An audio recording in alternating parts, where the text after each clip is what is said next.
Tomorrow, at the stroke of midnight, something changes for every single Canadian. Not in some faraway chamber of power, not in a headline you scroll past on your phone, right here, in your grocery bill, in your paycheck, in the price tag on the truck sitting on the dealership lot down the street. Because tomorrow, Washington's new 50% tariffs on Canadian goods are set to hit, and this time, Ottawa is not just standing there absorbing the blow. This time, there is a countermove being prepared. And if the last few days are any indication, it is a move that has caught the Trump administration completely off guard. Subscribe to Capital Current before we begin, so you never miss our latest daily updates. Let's back up for a second, because to understand how big this moment is, you need to understand how we got here. Back in July, President Trump signed a set of proclamations under a rarely used piece of American law, Section 338 of the Tariff Act of 1930, a law that lets the president slap extra duties on countries he believes are treating American businesses unfairly. Under that order, a fresh wave of 50% tariffs was announced on a long list of Canadian goods. We are talking wine, beer, cement, honey, hockey sticks, dairy products, certain wood products, billions and billions of dollars in trade, all of it suddenly facing a tariff wall twice as tall as almost anything Canada has seen in this trade fight so far. And here is the thing that stings the most for a lot of Canadians. This isn't just some abstract trade dispute happening in a boardroom in Washington. This hits real people, real jobs, real communities from British Columbia's vineyards to Ontario's auto plants to the dairy farms of Quebec. When a 50% tariff lands on a product, it doesn't just disappear into thin air. Somebody pays for it. Sometimes it's the exporter who eats the cost and cuts staff. Sometimes it's the American consumer who pays more at the store. And very often, it's workers on this side of the border who watch their hours shrink, their orders dry up, their plants slow down. So as the clock ticked down toward the August 19th deadline, all eyes turned to Prime Minister Mark Carney. Would Canada fold? Would Canada cave to save face? Or would Canada finally show its teeth? Carney's answer, delivered after a tense meeting with all 13 premiers in Charlottetown, was about as close to a warning shot as diplomacy allows. Everything is on the table, he told reporters, depending on the outcome of the negotiations. He refused to spell out exactly what retaliation might look like, and honestly, that refusal was strategic. Why hand your opponent a playbook before the fight even starts? But he made it clear that his government has already worked through its options. There is a plan. There is a full range of responses ready to go, and Ottawa is prepared to use them if Washington doesn't budge. Now here's where it gets interesting, because this isn't Canada's first rodeo. This country has already shown more than once that it knows how to retaliate with precision. Remember when Trump first hit Canada with tariffs that did not comply with the North American Trade Agreement? Carney's government answered with a 25% tariff on non-compliant American vehicles, a move that generated billions of dollars, money that Ottawa promised would flow straight back to auto workers and the industries getting hurt. That was not some symbolic gesture. That was a calculated strike aimed at an industry deeply important to the American economy, an industry with real political weight in swing states. And that is the pattern Canadians should watch for now. When Ottawa retaliates, it does not retaliate randomly. It retaliates strategically, targeting products and industries that carry political consequences south of the border. Bourbon from Kentucky, orange juice from Florida, steel from Pennsylvania, motorcycles from Wisconsin. These are not accidental choices.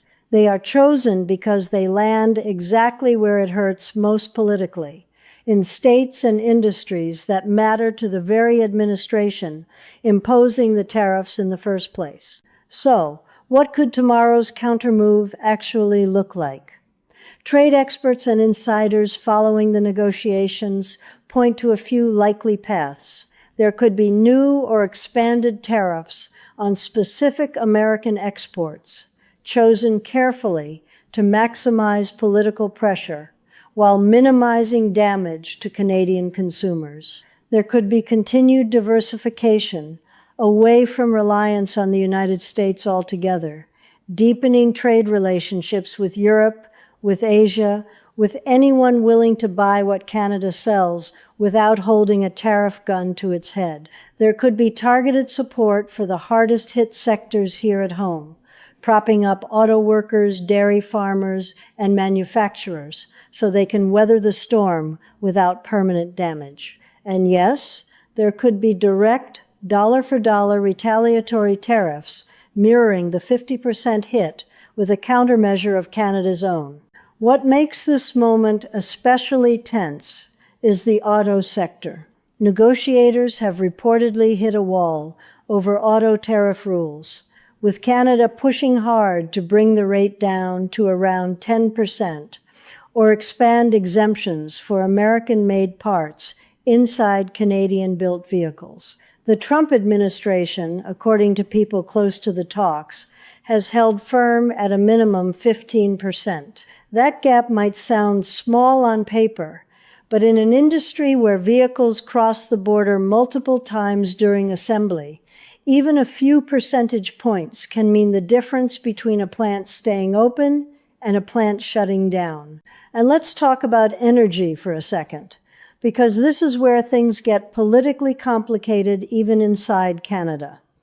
Some premiers have floated the idea of using Canadian energy exports as leverage, a kind of nuclear option in trade negotiations. But others have pushed back hard, warning that if Canada cuts off energy exports, the United States could respond by shutting down critical pipeline infrastructure that supplies Ontario and Quebec. It is a reminder that even when this country presents a united front in public, behind closed doors, there are real disagreements about just how far Canada should be willing to go. Meanwhile, on the ground, everyday Canadians are already feeling the anxiety. Business owners near the border are watching shipments, wondering if tomorrow's tariffs will price them out of the American market entirely. Auto workers are watching plant schedules, wondering if their shift will still exist in a month. Winemakers in the Okanagan and Niagara regions are watching inventory pile up, wondering if the American market they built over decades is about to close its doors. And ordinary families are watching grocery store shelves, wondering just how much more expensive their weekly shop is about to get. There is also a bigger, quieter story running underneath all of this. For nearly a year and a half, only 2 economies in the entire world chose to retaliate against the Trump administration's tariff campaign instead of quietly negotiating a deal: China and Canada. Think about that for a second. Out of every country facing pressure from Washington, Canada is one of the only 2 that has consistently pushed back rather than simply absorbing the hit. That says something about where this country's leadership believes the line needs to be drawn. And it says something about the resilience Canadians have shown throughout this entire trade fight. Prime Minister Carney has been careful, almost deliberately careful, not to tip his hand publicly. He has said retaliating before the deadline would be counterproductive, potentially undermining negotiations that are still technically ongoing. Canada's chief trade negotiator and the trade minister have been in Washington for days, meeting directly with the United States trade representative, trying to find some last-minute off-ramp before the 50% hammer comes down. As of the most recent reports, those talks remain tense. described by insiders as delicate and intense, with no guaranteed breakthrough in sight. But here's what should give Canadians a small sense of reassurance amid all this uncertainty. This government has shown again and again that when it retaliates with discipline, not with blind, emotional, tit-for-tat tariffs that hurt Canadian consumers just as much as American ones, but with surgical, calculated pressure aimed squarely at the political weak points of whoever is applying pressure from the other side of the border. That is the kind of countermove that actually works. That is the kind of countermove that gets people back to the negotiating table instead of digging in deeper. So, what happens tomorrow?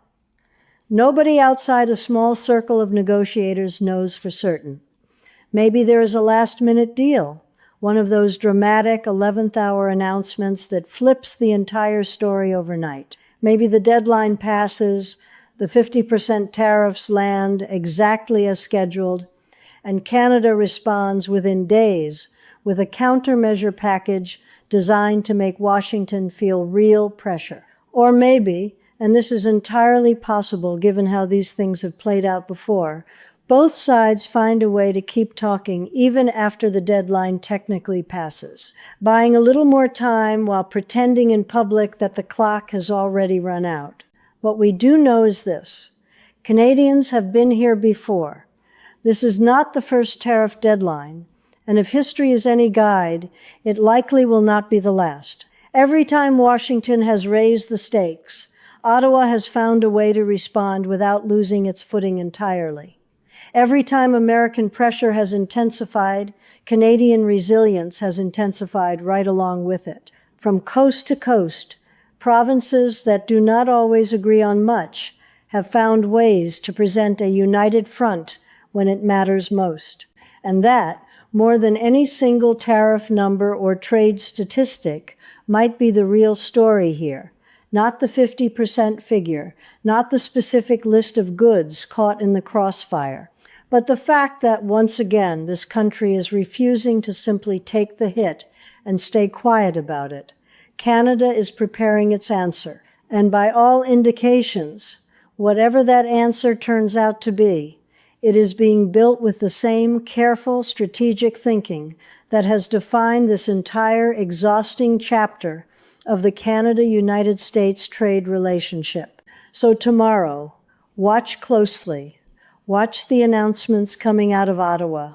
Watch the reaction coming out of Washington, because whatever happens in the next 24 hours could shape the price of your groceries, the security of your job, and the direction of this country's economy for months, maybe years to come. This is not just a story about tariffs. This is a story about a country deciding once again exactly how much it is willing to bend and exactly how hard it is willing to push back when it decides that enough is enough.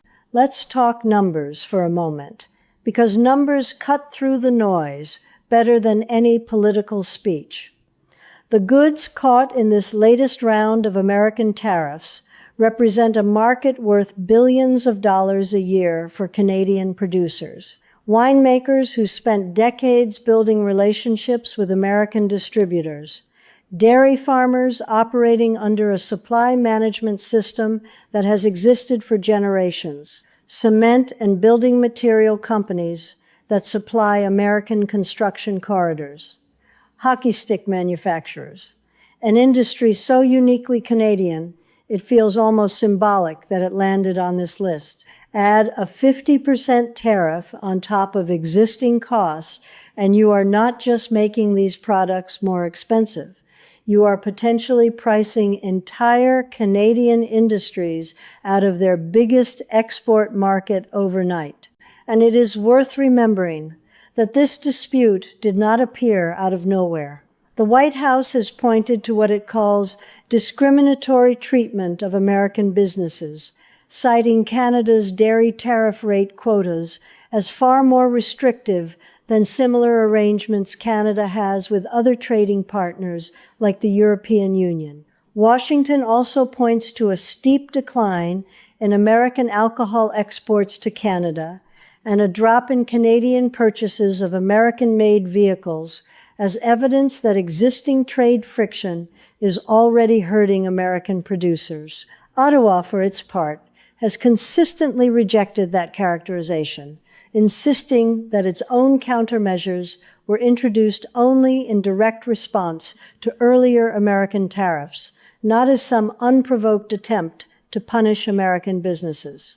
Both sides are telling a very different story about who started this, and that disagreement over the narrative is part of why a resolution has proven so difficult to reach.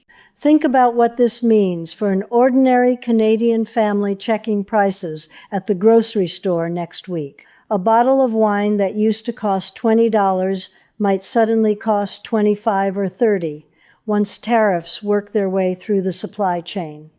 A wheel of cheese from a small dairy co-op might become a luxury item instead of a weekly staple. This is the uncomfortable truth about trade wars that rarely gets said out loud on the news. Nobody truly wins a tariff fight. Both sides absorb pain.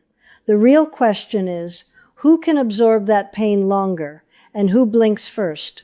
That is exactly why Carney's strategy of restraint, holding back retaliation until the deadline actually passes, matters so much.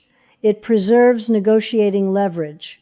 It avoids escalating a fight that might still be resolved through diplomacy. And it buys Canadian officials crucial extra days to fine-tune exactly which American products would inflict the most political pain if retaliation becomes necessary. It is also worth remembering just how personal this fight has become. Trump has repeatedly framed Canada's trade practices in deeply personal terms, accusing Ottawa of failing to stop fentanyl trafficking across the border, even though data has consistently shown only a small fraction of the drug entering the United States comes from Canada. Carney, in turn, has framed the latest American tariffs as a direct violation of the trade agreement the two countries signed together, the Canada-United States-Mexico Agreement, a deal meant to guarantee exactly the kind of stability this dispute is now threatening to unravel. For a lot of Canadians watching this unfold, there is a strange mix of frustration and quiet pride. Frustration because nobody wants higher prices or uncertainty hanging over their job, but also pride. Because through all of this, Canada has consistently refused to simply roll over, matching pressure with pressure, and continuing to push for a fair deal rather than accepting unfavorable terms just to make the headlines go away. So as the deadline arrives, keep an eye on a few key signals. Watch whether Carney and Trump speak directly before the tariffs take effect, since a last-minute phone call has changed the trajectory of this dispute before. Watch which sectors get mentioned first if Canada does announce retaliation, since that will tell you exactly where Ottawa believes American political vulnerability is highest. And watch how the provinces react, since unity among the premiers has been fragile at times, particularly around energy policy, and any cracks in that unity could shape how forceful Canada's response ultimately becomes. Whatever happens in the next 24 hours, one thing is already clear. This is a defining moment in the modern Canada-United States relationship. A relationship that has spent nearly 2 years being tested in ways nobody expected just a few short years ago. The outcome of this particular showdown will shape how businesses on both sides of the border plan for the future, not just for the next few months, but potentially for years to come. Stay tuned, because if the pattern holds, Canada's next move is not going to be quiet. And it is not going to be small. It is going to be exactly the kind of countermove that leaves Washington doing a double take. And it is going to be a story that every single Canadian, whether they work in an auto plant, run a small business, or simply do their weekly grocery shop, will feel in one way or another.